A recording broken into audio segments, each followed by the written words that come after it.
Class 9 math का first chapter है number system exercise हमारे 1.3 क्वेश्चन नंबर 8 है कि 3 डिफरेंट इरेशनल नंबर हमें फाइंड करना है।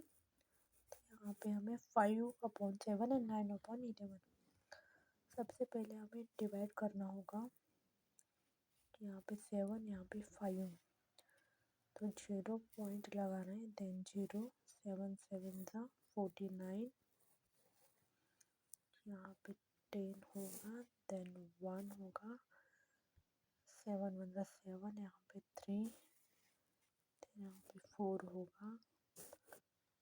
7 4 28 यहाँ पे 20 होगा।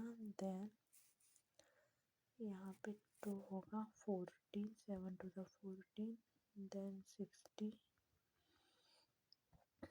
माइनस 7 8 56 यहाँ पे 4 0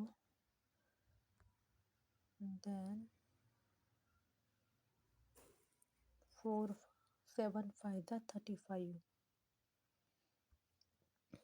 तो यहाँ पे ये आंसर है 0 पॉइंट। देन हमें सेकंड करना है हमें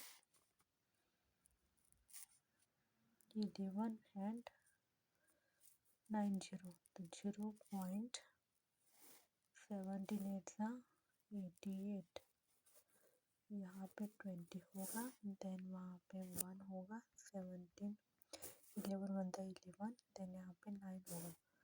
यहाँ पे बार होगा क्योंकि ये रिपीट ही रहेंगे। तो यहाँ पे 5 7 0.714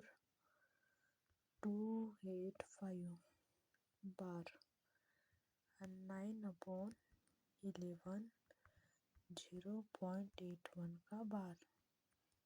ये हमारा फाइनल आंसर है।